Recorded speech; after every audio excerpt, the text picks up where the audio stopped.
The scream cut through the diner like shattered glass. It wasn't loud, but it was desperate, thin, and full of fear.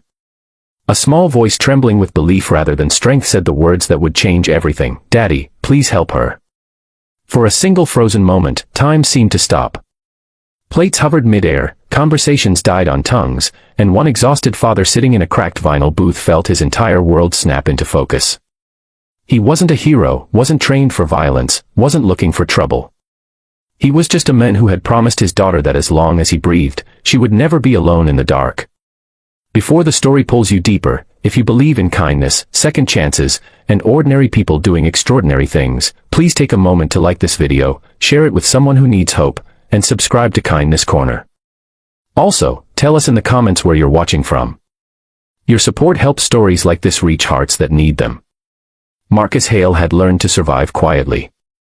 Since his wife passed 3 years earlier, life had become a narrow road of double shifts, packed lunches, unpaid bills, and silent prayers whispered over a sleeping child.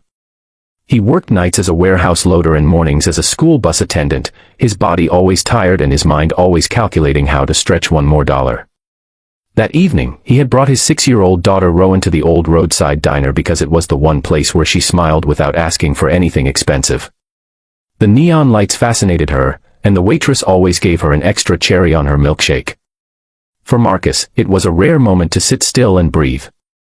The trouble started quietly, the way most real trouble does.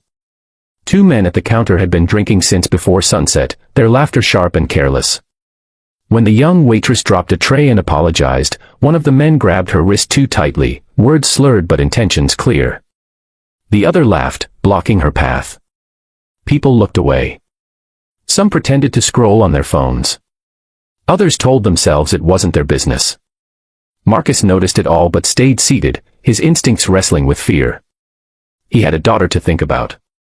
He had no safety net if something went wrong. He lowered his eyes, hoping it would pass. It didn't. The waitress tried to pull free, her face flushing with panic. That was when Rowan slid off the booth seat, her small hands gripping her father's arm. She didn't understand power or consequences. She only understood that someone was being hurt. Her voice, soft but steady, carried across the diner. "Daddy, please help her." Marcus felt something ancient and unstoppable rise in his chest. Fear was still there, but it was suddenly smaller than his promise to the child looking at him like he could fix anything. He stood up. Chairs scraped. One of the men turned, sneering, and shoved him without warning. Marcus stumbled but didn't fall. The second shove came harder, followed by laughter. What happened next wasn't graceful or cinematic. It was messy, fast, and fueled by adrenaline and instinct. Marcus moved without thinking, blocking a swing, driving his shoulder forward, using the weight of the counter to his advantage. One man slipped, crashing into a stool. The other lunged, only to be caught off balance and driven backward. Within seconds, both men were down, shocked more than injured, the room echoing with gasps instead of music. Marcus didn't feel victorious. He felt terrified.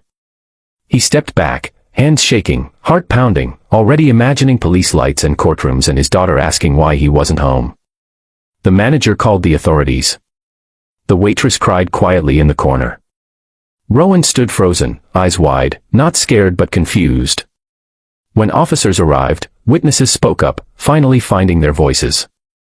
Security footage confirmed what happened. Marcus was allowed to leave with a warning and a weight heavier than before pressing on his chest. The night after was sleepless. Marcus replayed every second, wondering if he had ruined the fragile life he'd built. The next morning, he sent Rowan to school with an extra-long hug and went to work expecting the worst. Instead, by noon, his supervisor called him to the office, face unreadable. Waiting inside was a man in a tailored suit, calm, composed, and entirely out of place among forklifts and concrete floors. The man introduced himself as Adrian Cross, the chief executive officer of a regional hospitality group that owned the diner. He had reviewed the incident personally after receiving an internal report. Marcus braced himself for accusations, termination, maybe legal threats. Instead, Adrian asked him to sit. He spoke about his own childhood, about growing up watching people look away when someone needed help, about how rare it was to see real courage without cameras or applause. Adrian explained that the waitress had been one paycheck away from losing her apartment. That night could have broken her completely. Instead, it restored her belief in people. He told Marcus that he wasn't there to punish him but to thank him. The company would cover any legal concerns, the waitress would receive support, and Marcus was being offered something unexpected, a stable, daytime position overseeing safety and training across multiple locations. A job with benefits, predictable hours, and enough pay to finally stop choosing between groceries and rent. Marcus didn't know how to respond.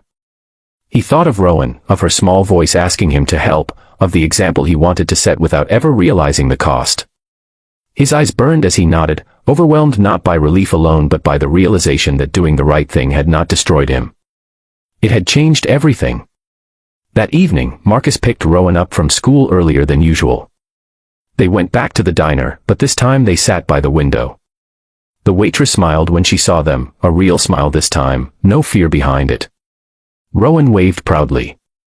Marcus held his daughter's hand, feeling the steady rhythm of her heartbeat, understanding that courage didn't always roar. Sometimes it whispered through a child's faith in her father.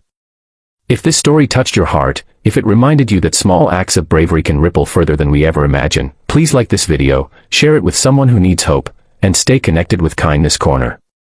Your engagement keeps these stories alive. Before the ending, we have one special request. Please comment below with a single word that describes how this story made you feel. Your words matter more than you know. Marcus Hale never became famous. There were no headlines, no viral clips. But in one diner, on one ordinary night, a tired single father chose courage over fear. And because of that choice, lives quietly changed forever.